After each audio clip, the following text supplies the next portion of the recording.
Hello everyone. SBI PO के regarding आपके जो भी डाउट्स हैं हम उनके बारे में बात करते हैं। काफ़ी स्टूडेंट्स के दिमाग में कुछ ना कुछ डाउट रहता है कि कब नोटिफिकेशन आएगा, क्या होता है। देखिए, लास्ट 3 साल से यही पैटर्न फॉलो हो रहा है, इस साल भी यही होना चाहिए। सबसे पहले देखिए, आपका जो 9th मंथ होता है उसमें आपका नोटिफिकेशन आ जाता है।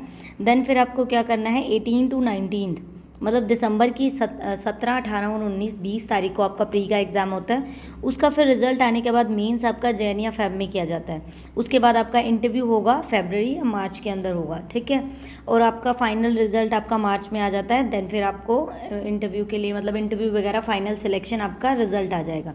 तो ये महीने महीने 1.5 महीने का बीच में गैप होता है। मान लीजिए कि आपने दिसंबर में दिया तो आपका जनवरी के 20 को आपका मेंस हो जाएगा, मतलब आपको लगभग महीना दे देंगे बीच में पढ़ने के लिए। देन फिर आपका इंटरव्यू के बीच में भी लगभग महीने का गैप होता है, तो आप इस तरह से प्रिपरेशन कर सकते हैं।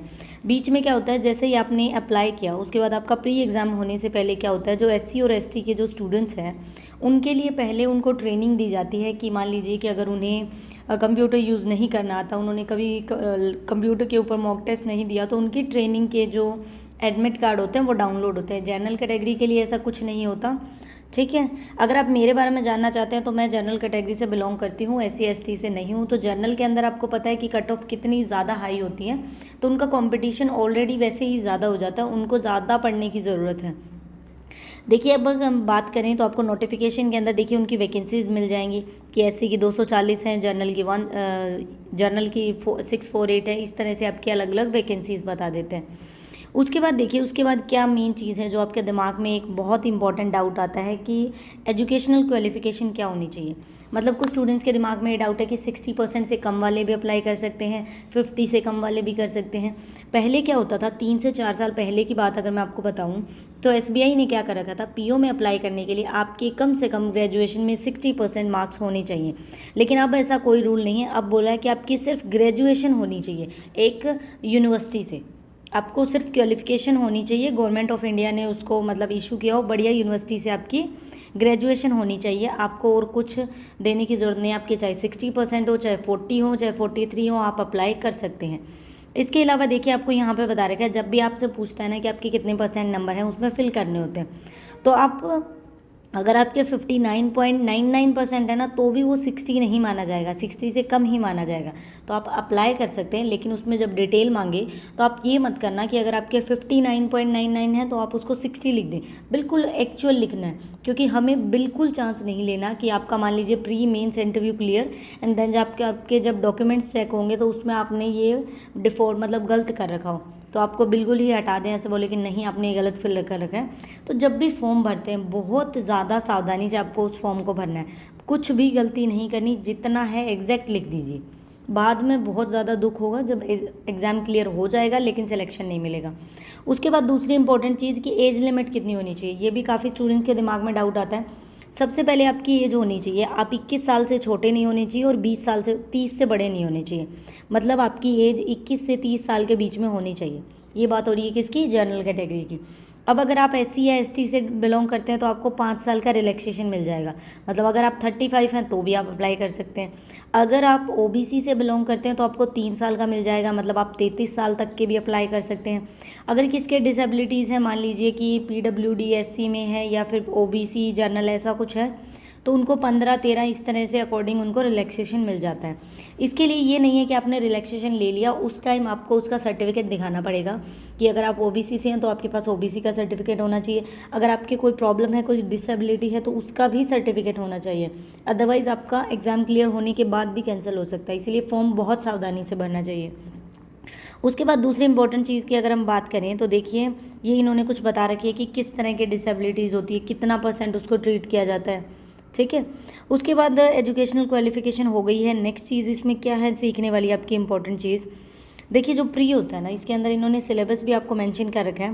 प्री के अंदर क्या होता है, 3 सेक्शंस होते हैं आपके, 100 मार्क्स का पेपर आएगा। इंग्लिश में 30 क्वेश्चन, क्वांट्स में 35 एंड रीजनिंग में 35, टोटल 100 मार्क्स का आपका पेपर। आपको 20-20 मिनट्स सेपरेट मिलेंगे। सबसे पहले अगर आपका इंग्लिश का सेक्शन ओपन हो गया तो आप मैथ पे स्विच नहीं कर सकते, जैसे आप आरआरबी में कर सकते हैं ना। आरआरबी में हमें कंप्लीट 45 मिनट्स मिलती हैं, 80 क्वेश्चन। आपका मन करे तो रीजनिंग पे जाओ, मन करे तो मैथ्स पे जाओ, इसमें ऐसा कुछ नहीं है। अगर आपका इंग्लिश का सेक्शन ओपन हो गया तो 20 मिनट तक, चाहे आपको कुछ आए या ना आए, आपको 20 मिनट तक उसको अटैम्प्ट करना है। देन फिर आपका जैसे मान लीजिए रीजनिंग स्टार्ट हो गया, तो रीजनिंग के 20 मिनट ख़त्म होते ही अगर कई बार क्या होता है ना कि आपके पजल्स बन गए लेकिन उसके नंबर आपने ऑप्शंस फिल नहीं किए, उसके क्वेश्चन टिक नहीं किए, आपका मैथ्स ओपन हो गया तो आप दोबारा उसमें स्विच नहीं कर पाएंगे। इस तरह से आपका ये क्राइटेरिया हो गया। उसके बाद देखिए मेंस एग्जाम में क्या होता है, जो भी प्री के अंदर एक स्पेसिफिक कट ऑफ होती है। प्री के अंदर क्या है, जैसे एसबीआई ने क्या कर रखा है, पहले एसबीआई में जैसे बैंक एग्जाम होते थे उसमें आपको जैसे इंग्लिश के बोल दिए कि 6 नंबर की कट ऑफ है, क्वांट्स की 10 नंबर की है, रीजनिंग की 12 नंबर की है, तो आपको ये कट ऑफ भी क्लियर करनी है। फिर एक ओवरऑल कट ऑफ बनती है, मान लीजिए कि 70 नंबर की बन गई, तो आपके सेक्शन वाइज भी आपकी कट ऑफ क्लियर होनी चाहिए और आपका क्या क्लियर होना चाहिए, आपकी दूसरी कट ऑफ भी क्लियर होनी चाहिए, मतलब ओवरऑल कट ऑफ भी। लेकिन अब एसबीआई ने क्या किया है, एसबीआई पीओ एंड क्लर्क के अंदर आपकी सेक्शनल कट ऑफ नहीं होती। सेक्शनल कट ऑफ नहीं होती तो क्या होता है, आपकी कंप्लीट आएगी, मतलब आपको कंप्लीट जो 70 नंबर या 75 नंबर की ओवरऑल कट ऑफ बनती है आपको जस्ट उसको क्लियर करना है। किसमें, SBI PO and SBI clerk में। बाकी सब एग्जाम जैसे आरआरबी पीओ, आरआरबी क्लर्क या फिर आईबीपीएस पीओ या आईबीपीएस क्लर्क की बात करें, उसमें आपको सेक्शनल भी क्लियर करनी पड़ेगी और आपको ओवरऑल भी।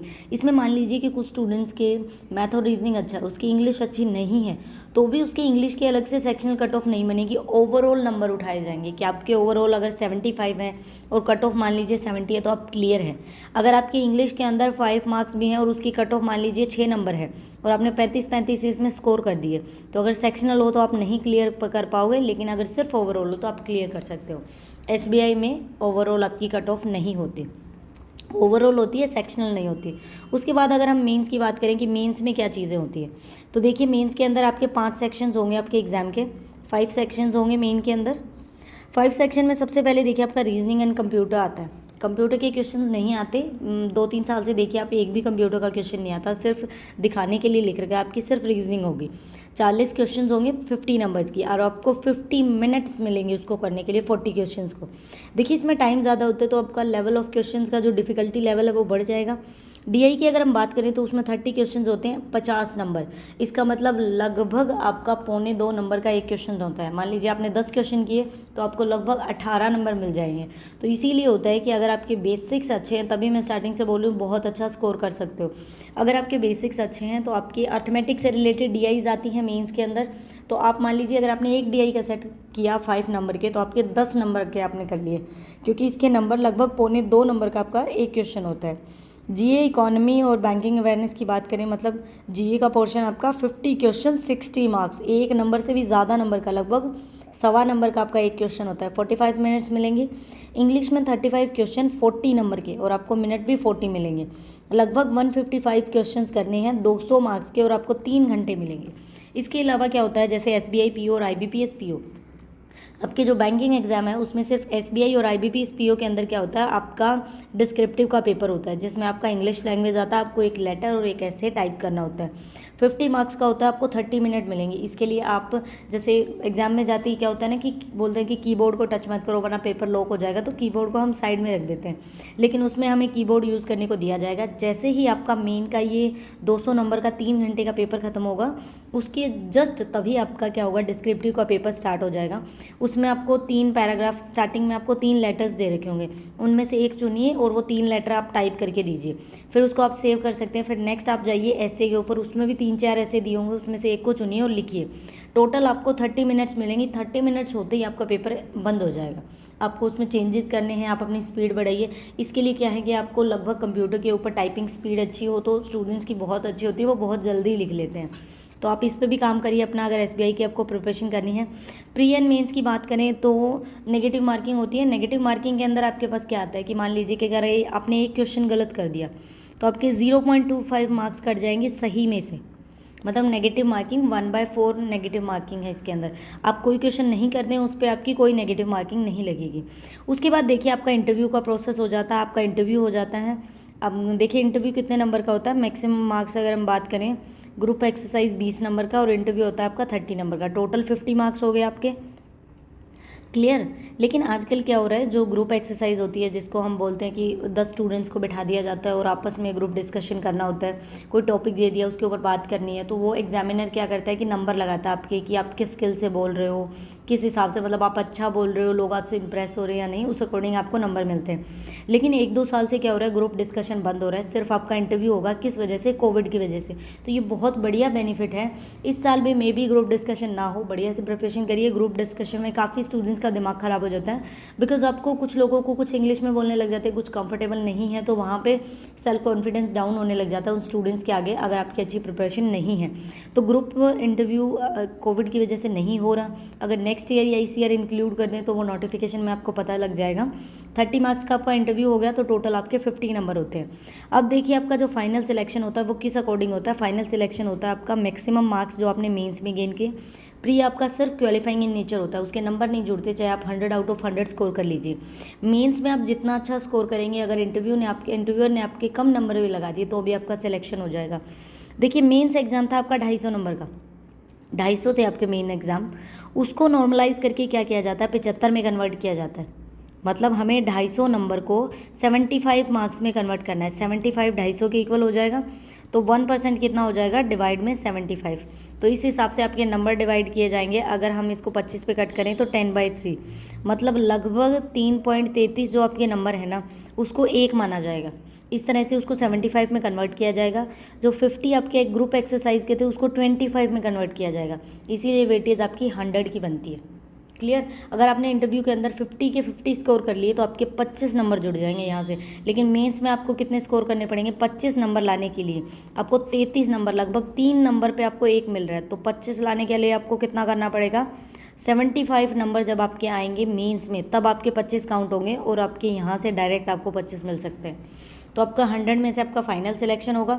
सेंटर्स आप कुछ भी चूज़ कर सकते हैं जो भी आपके एग्ज़ाम के अकॉर्डिंग है। आपको देखिए पहली बात, एसबीआई का एग्ज़ाम जैसे आरआरबी का एग्ज़ाम होता है तो आरआरबी का आपका स्टेट वाइज फिल किया जाता है। आरआरबी में जैसे रीजनल रूरल बैंक हरियाणा में होते हैं, पंजाब में अलग बैंक होते हैं, आंध्रा में अलग बैंक होते हैं, तो डिफरेंट बैंक हैं। लेकिन एसबीआई और आईबीपीएस का क्या है, पीओ की अगर हम बात करें तो पीओ में ये ऑल ओवर इंडिया की वैकेंसीज होती हैं आपकी, आप कहीं भी सेंटर इसका भर सकते हैं। अब मान लीजिए कि अगर आप रहते किसी एक स्टेट में, मान लीजिए कि आप हरियाणा में रहते हैं और आप अप्लाई करना चाहते हैं, मान लीजिए जम्मू से करना चाहते हैं या फिर आप दिल्ली से करना चाहते हैं, मतलब कहीं से भी आपको अप्लाई करना है तो आप अप्लाई कर सकते हैं। सेंटर आपको वहीं के मिल जाएंगे। मान लीजिए आप कहीं बाहर रहते हैं और आपको अपने स्टेट में नहीं जाना तो आप एसबीआई का वहाँ से भर सकते हैं, लेकिन एसबीआई क्लर्क का आप नहीं फिल कर पाएंगे जहाँ आपका सेंटर है, क्योंकि आपको जॉब वहीं करनी पड़ेगी, तो आपको वहीं से फिल करना पड़ेगा। तो यहाँ पे आई होप आपके सारे डाउट्स क्लियर हो गए होंगे एसबीआई के रिगार्डिंग। यही सब चीज़ें होती हैं जो पूछी जाती हैं आपके, और कुछ भी नहीं है। नंबर ऑफ़ चांसेस, अगर नंबर ऑफ़ चांसेस की बात करें तो जैसे जनरल को 4 चांस मिलते हैं और ईडब्ल्यूएस को 7, ओबीसी को 7, ओबीसी को 7 और एससी एसटी के लिए कोई रिस्ट्रिक्शन नहीं होता, जितना चाहे अप्लाई कीजिए एंड जॉब ले लीजिए। सिलेक्शन के लिए आपका ये प्रोसेस होता है, आप सिलेक्शन के लिए अप्लाई कर सकते हैं। हर साल देखिए आपका 9th मंथ में नोटिफिकेशन आ जाता है और 12 मंथ में होता है आपका एग्ज़ाम। तो देखिए अभी भी अगर आपसे आरआरबी नहीं क्लियर हो रहा है, बाई चांस आपकी प्रिपरेशन नहीं है, आपने जस्ट अभी तैयारी शुरू की है, तो आप 12th मंथ तक, मतलब दिसंबर तक आप अच्छे से प्रिपरेशन कर सकते हैं। एक हम उन स्टूडेंट्स की बात करें, ऐसे स्टूडेंट्स जो मान लीजिए कि जिनकी अभी ग्रेजुएशन कंप्लीट नहीं हुई है, तो जो ग्रेजुएशन के फाइनल ईयर में जो स्टूडेंट्स होते हैं वो भी अप्लाई कर सकते हैं, लेकिन जब वो इंटरव्यू के टाइम पहुंचेंगे उस टाइम उनको प्रूफ दिखाना पड़ेगा कि उनकी ग्रेजुएशन कंप्लीट हो गई। मतलब क्या होता है ना, इसका प्रोसेस में 2-3 महीने लग जाते हैं और फाइनल ईयर वाले भी अप्लाई कर सकते हैं ग्रेजुएशन के।